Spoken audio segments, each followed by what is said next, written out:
하나님께서 직접 가르치시는 제자들과 함께 꾸민 무대라고 하는데요. K-POP 장난 아니지 않나요? 네, K-POP의 인기 우리 밴쿠버에서도 초등학교, 중학교, 고등학교, 대학교 아주 그 인기를 실감할 수 있습니다. 자, 그러면 Let's invite Mama Kish K-POP Academy to the stage! Give it up for Mama Kish!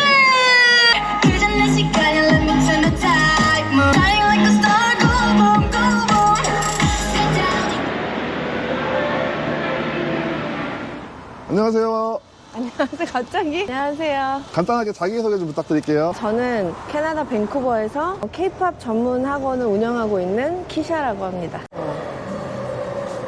원장님 여기 어디예요? 여기는 핸더슨 몰인데요. 아, 핸더슨 몰. 네, 저희 학원이 여기에 있습니다. 여기가 근데 한국 분들이 꽤 많이 사시는 동네 아닌가요? 맞아요.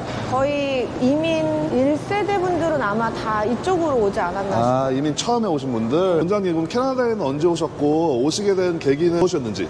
처음 왔던 건 2004년이고요. 거의 한 20년 되셨네요? 네. 그럼 한국에서는 어떤 일 하셨는지 여쭤봐도 될까요? 저는 중학교 때부터 연습생이었습니다. 그 당시에는 네. 저는 이제 굳이 말하면 이제 1세대잖아요. 그 당시에는 이제 지금같이 이렇게 엔터테인먼트가 확립되기 전이어서 회사 물론 있었죠. 네, 큰 회사였어요.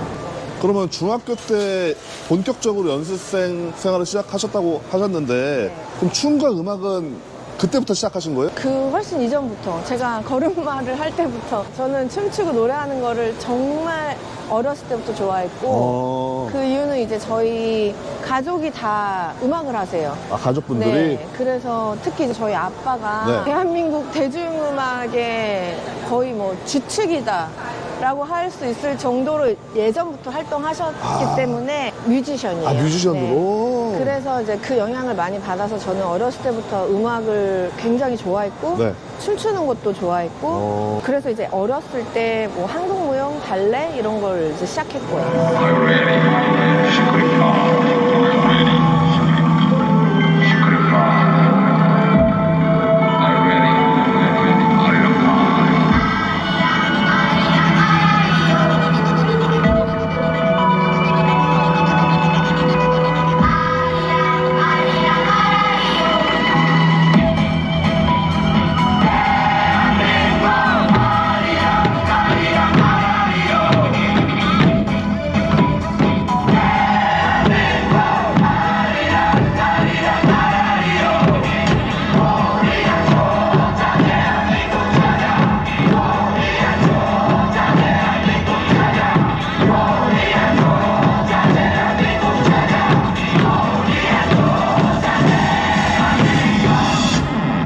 그때 그 연습생 시절에 실제로 지금 데뷔한 친구들이 있을까요?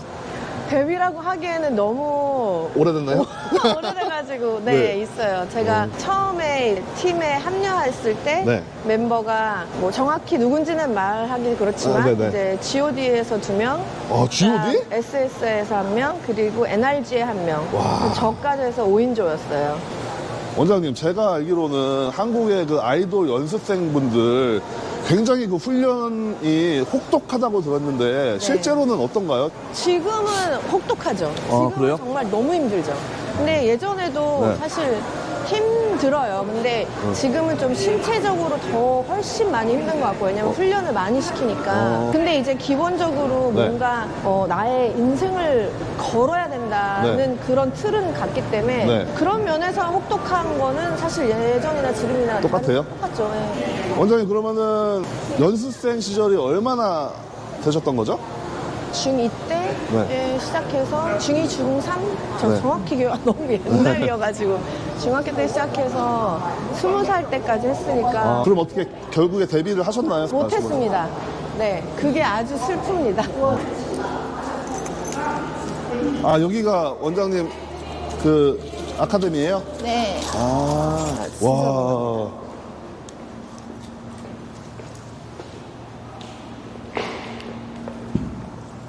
요거는 뭐예요, 원장님? 요 기사는? 그 기사. Move like a K-pop star. 그건 저희 이제 트레이스리 뉴스에서 네. 기사 나간 거죠. 어떤 내용이에요? 저에 대해서 나갔어요. 아, 네, 신기하게도. 네, 근데 저를 되게 잘 써주셔가지고 네, 이렇게 자랑하고 있습니다.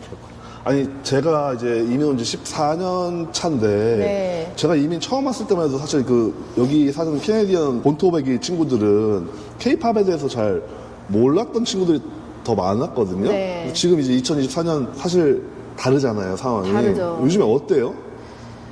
요즘에는 네. 사실 케이팝이라는 자체는 뭐 너무 이제 글로벌화돼서 모르는 사람은 없어요. 그쵸? 그리고 이제 실제로 네. BTS를 시작으로 네. 어떤 가수를 실제로 아는 사람들도 이제 많고 노래를 아는 사람도 많고 가사를 한국말로 따라 부르기도 하고 그래서 많이 그때랑 상황이 많이 다르죠. 그러니까요. 네. 그러면은 캐나다 여기 오셔가지고 바로 요 댄스 스쿨을 시작을 하신 건가요? 아니요, 오자마자 저는 네. 유튜브를 시작했어요. 유튜브? 네. 저랑 같은 계시네 그럼? 제 선배죠. 아, 대선배죠. 대선배님, 왜냐, 네, 저는 죄송합니다. 2006년에 시작했거든요, 유튜브를. 거의 유튜브 거의 시작할 때 초기에 네. 어떤 내용으로 유튜브 하셨나요? 커버 댄스요. 예? 커버 댄스. 아 커버 댄스. 네. 와 너무 일찍 시작하셨다 근데. 그쵸. 그때는 제가 거의 첫 번째였어요, 커버 댄스가. 그러니까. 커버 댄스를 하겠다고 생각한 계기가 네. 그러니까 유튜브를 일단 발견을 했고 네, 6년 해야 뒤에? 되겠다. 네. 2006년도에. 야, 빠르죠. 이걸 해야 되겠다 생각하고 뭘 할까? 내가 잘하는 게 뭐가 있을까 생각하다 보니까 제가 이제 알아챈 게 뭐였냐면 네. 그 당시에 그 케이팝 아이돌들이 하는 댄스를 볼 수 있는 영상이 없었어요. 아 그 유튜브 자체에. 뭐 유튜브뿐만 아, 아니라 그런 어떤 플랫폼이 없었구나. 플랫폼에서도 네네, 맞아요, 맞아요. 댄스만 볼 수 있는 건 없었어요. 저만 해도 어렸을 때 그 춤을 배울 때 TV를 보면서 실시간으로 춤을 배웠었거든요. 근데 그 당시에도 아직 춤만 볼 수 있는 영상이 있는 플랫폼이 없었기 때문에 이걸 해야 되겠다 싶어서 엄청 빨리 캐쳐도. 그냥 저만 혼자 춤추는 거. 그래서 원래 거랑 네. 정말 똑같이 해서 올리기 시작했고 그때 엄청 빠른 속도로 올라가긴 했어요. 그랬는데 네. 이거 갑자기 그랬는데 아기가 키가 또 있으세요, 그죠? 큰 애가 13살. 와 13살 와 다 키우셨네. 아니에요. 이제 시작이에요. 그럼 이 YG는 제가 아는 그 YG인가요? 네, 맞습니다. 네. 저희가 23년도에 네. 대회하고 네. 그다음에 저희가 쇼케이스를 매년 하거든요. 그래서 그 행사 포스터고요. 아. 그 당시에 여기에 보시는 네. 모든 회사 분들이 다 참여하셔서 약간 연합 스폰서? 오디션? 그럼 여기서 그럼 만약에 춤을 잘 춰가지고 뭐 우승을 한다거나 1등을 하면은 특별한 혜택이 있었던 건가요? 네, 그렇죠. 저 회사들에서 네. 저희 학생들 영상을 보고 네. 캐스팅을 하는 거예요. 아. 네. 그럼 실제로 진짜 캐스팅 돼가지고 여기 연습생이 된 분들이 계시나요? 있죠. 아, 네. 그래요? 중2 때부터 연습생 시절을 쭉 거치시고 같이 고생했던 연습생 동료들은 가수가 실제로 된 분들이 있고 현재도 활동하시는 분들이 계시고 그죠? 많죠. 그럼 원장님은 데뷔를 왜 못하셨어요? 그 당시의 상황은 네. 팀을 하다가 멤버가 나간다든지 그래서 팀이 와야 되는 경우도 있었고 제가 팀하고 잘 어울리지 못한 경우도 있었고 제가 나름 이제 나중에 좀 이제 성인이 돼서 네, 생각했던 이유는 내가 좀 생각보다 열심히 하지 않았던 것 같다. 왜 그런 생각을 하시게 되셨어요? 이거는 좀 약간 케이팝 시스템 얘기 좀 해야 되는데 네네. 지금은 어느 정도 좀 포텐셜이 있으면은 네. 데리고 가서 트레이닝을 시켜서 애를 이렇게 만들잖아요. 네네네. 어느 정도 트레이닝이 가능한 시스템인데 지금은 예전에는 뭐 가수를 한다, 배우를 한다 그러면 원래 좀 타고난 친구들이 많았어요, 대부분. 예를 들어 배우의 경우에는 예전의 배우들은 지금 봐도 너무 예쁘잖아요. 원래 배우를 하기 위해 태어난 사람들 같이 그런 분위기라든지 네. 모든 게 가수의 경우에는 원래 노래를 잘한다든지 원래 춤을 잘 춘다든지 타고난 친구들? 이미 동네에서 유명한 애들? 유명한 애들. 맞네, 제가 맞네. 좀 그랬거든요. 춤으로는 거의 그 당시에 회사들 사이에서 또 연습하던 준비하던 친구들 사이에서도 짱? 춤으로는 제가 네. 일장. 그게 언제죠? 죄송해요. 제가. 그래서 좀 거만하진 않았는데 성격이 좀 조용한 편이어가지고 거만하진 않았는데 좀 더 열심히 안 했던 것 같아요. 왜냐하면 그냥 내가 제일 잘하니까. 그때 당시에는. 네, 좀 더 열심히 해야 되겠다는 필요성을 못 느꼈던 것 같고 나중에 생각한 거예요. 그리고 또 한 가지는 좀 운이 되게 없었다. 네, 그러니까 어떻게 보면 운도 굉장히 필요한 직군이네요. 맞아요. 그죠? 네. 시대도 좀 잘 타야 되고. 그럼 Gonna freak what's hiding underneath. I feel I'm sorry to come on. keep winning up, so oh, no, you won't get it. Nah, you won't get it.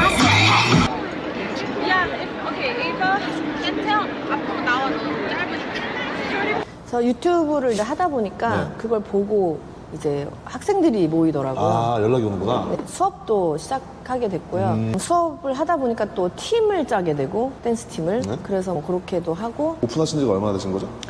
저희 7년째 됐습니다. 아, 지금 그럼 여기는 보통 수강생분들이 한국 친구들이 많이 오나요? 근데 보통 동양 친구들이 많고요. 아, 그리고 백인도 있고 흑인도 있고 뭐 다 있어요. 그러면 그 친구들이 케이팝에 관심을 가지고 이 케이팝 댄스를 배우기 위해서 오는 거죠? 그렇죠. 지금 수강생분들이 꽤 많은 걸로 알고 있는데 저희는 한 달에 매달 평균적으로 100명 100명? 100명이 조금 넘고요. 네. 지금까지 전체 학생들을 네. 제가 얼마 전에 봤더니 네. 한 3,000명 되더라고요. 3,000명 네. 친구들을 가르치는 캐나다에서 네. 아, 진짜 대단하시다. 케이팝을 알리는데 일조를 하시는 거니까 예전부터 네. 존버하자라는 그 사운이 있어요. 네. 저도 굉장히 좋아하는 말인데 네. 아, 존버가 중요하다는 걸 벌써 그럼 인지를 하신 거네요. 당연한 거 아니에요? 인생이 존버예요. 맞아요, 왜냐하면 이게 다 굴곡이 있잖아요. 맞아요. 근데 이게 내려갈 때 놔버리면 그냥 끝이에요, 끝이에요. 그냥 거기서. 네. 가장 원장님이 힘들었을 시절을 뽑는다면 첫 번째는 정말 데뷔가 네. 저는 항상 그냥 연습생이었던 게 아니라 정말 데뷔 직전까지 매번 갔거든요. 네. 근데 그게 몇 번을 무산되다 보니까 그리고 나이도 어릴 때잖아요. 그쵸. 고등학생 때니까 멘탈이 가더라고요, 완전히. 그때부터 TV를 못 봤어요. 그래서 그 다 동료들이 나오니까. 나오니까, 아, 그럴 수 있겠다. 동료들이 다 나오니까 TV도 못 봤고 네. 막 정신 나가가지고 막 밖으로 엄청 싸돌아다니고 좀 방황하실 때가 있었구나. 방황을 했죠. 두 번째는 이제 비즈니스 하면서 비즈니스를 해야지 하고 시작한 게 아니에요. 이제 학생들을 가르치다 보니까 가르치는 게 2006년도부터 쭉 가르쳤으니까 그래도 꽤 학생들이 있었을 네. 그쵸. 거 아니에요. 물론 중간에 뭐 아기 낳고 키우면서 좀 쉬는 구간도 있었지만 네, 네. 근데 이제 다시 가르치기 시작하면서 학생들이 엄청 많아졌는데 네. 학생들이 너무 많다 보니까 네. 장소는 협소하고 레벨들도 막 차이가 나고 그러다 보니까 아, 이 아이들을 좀 제대로 체계적으로 가르치려면 내 뭔가 공간이 필요하겠다 네, 네. 싶어서 이제 시작한 거였거든요. 아. 그래서 비즈니스를 전혀 생각 안 하고 사실 시작했어요. 그러면- 쉬운 게 아니고 네. 아는 게 하나도 없고 그러다 보니까 정말 그냥 맨 땅에 헤딩으로 지금까지 온 거거든요. 그러다 보니까 당연히 존버하게 될 수밖에 없고. 맞아요. 이 학생들을 가르치시면서 뿌듯할 때도 있을 것 같은데 가장 뿌듯한 순간이 있었다면? 많은 순간들이 있는데 네. 키즈 반에 있던 친구들이 계속 열심히 다니면서 네. 커서 이제 틴스 반에 오고 막 이런 거 볼 때 와 진짜 뿌듯하다. 근데 그럼 나는 이제 몇 살이지? 그런 생각하고 그리고 이제 저희 강사 중에 네. 어렸을 때 학생으로 온 친구가 있어요. 오. 네, 11살, 12살 그때 이제 학생으로 와서 지금 저희 강사하고 있는 친구가 아, 진짜요? 그 대박. 친구는 그때 이제 저랑 같이 댄스 시작해서 고등학교 예고 가서 예고에서 댄스 전공하고 와, 그리고 저희 학원에서 강사하고 있어요. 대박이네, 진짜. 네, 정말 그런 거 볼 때 진짜 뿌듯하고 회사에서 뽑혀서 이제 한국에 가는 친구들 볼 때 네. 그때도 당연히 뿌듯하고 그리고 이제 제가 얼마 전에 네. 부친상으로 한국에 다녀왔잖아요. 네네네. 근데 그때 장례식 때 와 저는 그날 이후로 좀 뭔가 좀 터닝 포인트가 된 게 장례식 때 일단 저랑 인연을 이어가고 있는 네. 많은 한국 그 엔터테인먼트 회사에서 오. 화환을 다 보내주시고 오. 조문으로 오신 회사들도 있어요. 너무 감사하게 생각하고 다시 한번. 그리고 이제 그 중에서 저희 학원 오디션을 거친 친구가 데뷔를 한 친구가 있어요. 그 회사에서 팀장님이 조문을 오시면서 그 친구를 데리고 온 거예요. 오. 저는 정말 예상도 못했는데 그 친구가 와서 와 진짜 그냥 너무 감사하다는 생각이 들었고 너무 감동이었어요. 그러니까. 저희 아빠 보기에도 그러니까요. 자랑스럽다. 맞네. 그리고 또 한국에 또 제가 어렸을 때 가르쳤던 학생들이 또 한국 학생들 중에 또 한국에 지금 나가서 이제 활동하시고. 어른이 돼서 네네. 생활하고 있는 친구들이 있는데 그 친구들도 조문 오고 이런 거 보니까 아 내가 그래도 열심히 헛되지 않았구나. 잘 살았구나, 그죠? 사업적인 네. 저의 목표는 네. 재능 있는 친구들을 네. 더 많이 발굴하고 훈련을 시켜서 제작을 하는 게 저의 아, 제작을. 사업적인 목표입니다. 전 사회적인 목표도 있어요. K-팝은 한국의 문화잖아요. 그렇죠. 그런데 이게 너무 글로벌화 되면서 네. 약간 퇴색되는 부분도 많아요. 이제는 피크를 찍고 약간 이제 넘어가고 있는 단계거든요. 피크를 찍기 전까지는 사실 많이들 그냥 원래 우리가 갖고 있는 거에 따라오는 추세였다면 네. 지금은 이제 자기들이 뭔가 거기서 이제 변형되고 이런 것들이 생겨요. 그러면서 이제 퇴색되는 것들이 제 눈에는 보이는데 네. 적어도 제가 지금 있는 밴쿠버에서는 네. 이게 우리 문화로서 뭔가 좀 정확하게 사람들한테 전달이 됐으면 하는 네, 그런 쪽으로는 제가 좀 앞으로 계속 노력하고 싶고 저의 개인적인 목표는 나의 꿈은 아직 끝나지 않았다. 아, 원장님 꿈이 뭐였죠? 저의 꿈은 어렸을 때부터 지금까지 네. 한순간도 변한 적이 없어요. 댄스 가수. 가수라고 하면은 왠지 네. 노래 부르는 가수 같잖아요. 네. 정확하게 댄스 가수. 원장님이 생각하는 성공이라고. 아빠 보내드리고 좀 바뀌었어요. 저희 아빠가 저한테 주신 재능과 열정, 음악에 대한 재능과 열정을 최대한 해야 되겠다.